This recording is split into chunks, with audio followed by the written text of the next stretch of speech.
Hello, Aries, Sun, Moon, Rising, and Venus signs. Kamusta kayo? Sana po ay nasa mabuti kayong kalagayan. Welcome back po sa Star Tarot. Kung bago kayo rito, welcome din kayo. Thank you for your support.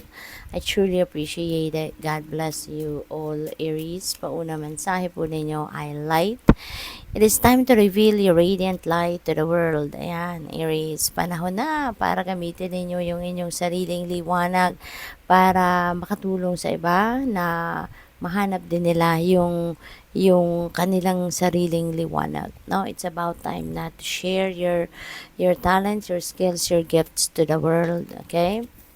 Siguro magiging ano kayo ngayon?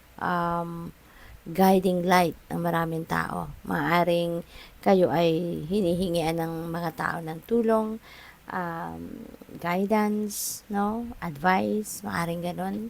Baka kayo ang nagiging inspirasyon, no, ng maraming tao.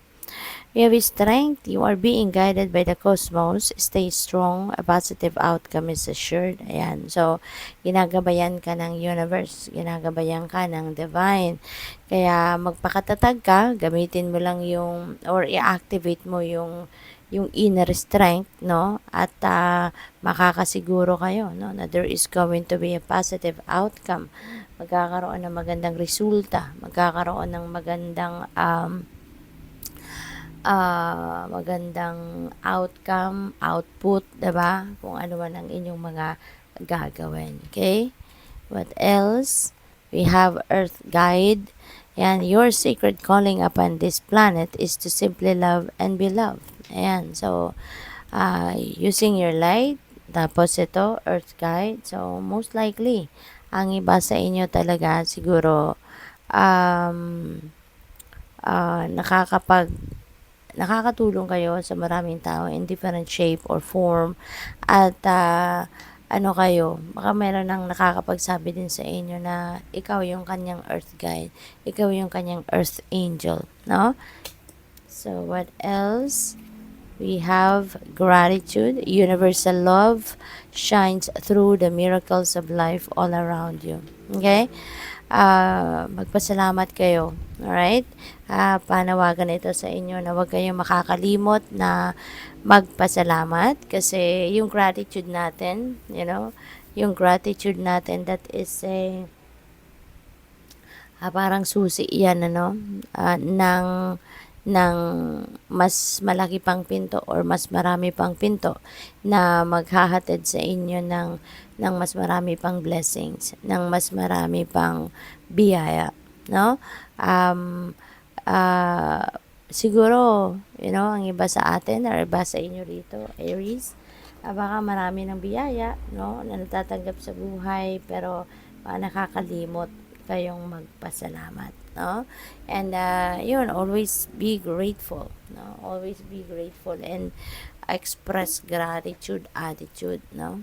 Para nang sa gayon, lalong dumami, no? Yung mga miracles, yung mga magical moments na pwedeng dumating sa buhay ninyo. Mga answered prayers, yung ganon. So, what else? We have profession. Ayan. So, siguro, baka chef kayo, no? Baka kayo ay nag-aaral din para maging chef. Maaaring ganon. At maaari din na magaling kayo magluto, magaling kayo mag-bake, yung mga ganon, ano? Maaaring focus kayo dyan, no? Sa ngayon. Maaari din ang iba sa inyo dito, kung not necessarily na kayo ay sa kitchen nagtatrabaho, not necessarily na ganun lang, but maybe kung ano man ang inyong profession sa ngayon, maaaring yun ang pinagfofokusan ninyo at this time. We have daydream, and so maybe siguro nagkakaroon kayo ngayon ng panahon para i-envision, sa isip ninyo kung ano yung pangarap ninyo, kung ano yung gusto ninyong ma-achieve sa buhay, kung ano yung gusto ninyong ma-experience sa buhay ninyo in few years time, no? At or pwede rin naman na short term, short term goal ito na ini-envision ninyo. So, yun, maybe you are envisioning that sa ngayon. At ang mahalaga dito, maganda rito, para mas makapangyarihan yung daydream ninyo is ilagay ninyo yung sarili ninyo doon sa ine-envision ninyo, sa ini-imagine ninyo, at samahan ninyo ng samahan ninyo ng emosyon, samahan ninyo ng feelings, kung ano man yung daydream ninyo. Kasi daydreaming, imagination is one tool, no, para ma-express ninyo or para ma-manifest, para ma-manifest ninyo kung ano man yung mga gusto ninyo ma-manifest sa buhay. What else? We have mask and deception, pretending. Maaari na ang iba sa inyo dito napapaligiran ng deceptive energy. Or mga pretentious na mga tao. So, mag-iingat kayo, no? Huwag kayong magtitiwala agad-agad. Huwag ninyong ibibigay agad yung inyong 100% na tiwala sa mga tao. Okay? Kasi hindi mo alam. Diba? Hindi mo alam kung sino dito yung mga manduloko, hindi mo alam kung sino dito yung deceptive, no? At baka magpe-pretend lang ito na magaling, magpe-pretend na kaibigan mo, magpe-pretend na very loyal sa'yo. But, hindi pala. Kasi yun pala, meron lang siyang hidden agenda. Meron lang siyang gustong makuha, no, from you. Kaya wag kayong magtitiwala agad-agad 100%. Okay? We have apology. Baka ang iba sa inyo rito is going to say sorry or will be sorry sa kanyang ginawa towards you. Maaari din na pwedeng ikaw yung magsusorry or pwedeng yung ibang tao yung magsusorry sa iyo, depende sa inyong sitwasyon, no? So what else? We have family. Ayan. So, maybe, ang focus din ninyo ngayon is yung pamilya, no? Could be your family, di ba? Or baka, meron kayo ngayong, parang masaya silang lahat, di ba? So, maybe nagkakasiyahan kayo or magkakasiyahan kayo.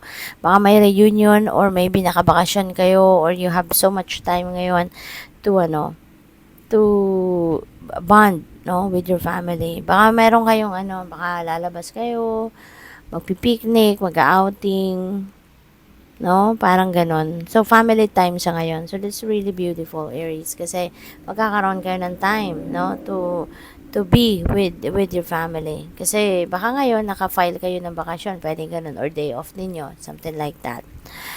Okay, ayan. So parang things are going to be perfect para sa inyo sa ngayon siguro, no? Maaaring kayo ay matutuwa, magiging masaya sa sitwasyon ninyo sa ngayon, parang everything is falling into its right places. Pwede rin na meron kayong masayang pamilya, harmonious na pamilya, kaya everything is okay. Or baka mayroong proposal, no? Baka may proposal kayo, baka magpipitch kayo ng kung ano mang plano sa kumpanya or sa trabaho or wherever, at magiging okay ang kalalabasan nito. Or pwede rin na meron kayong i-approve, no? Baka meron kayong magugustuhan dito na pwedeng proposal din towards you, no? Proposal para sa'yo, pwedeng ganon. So, good luck sa'yo.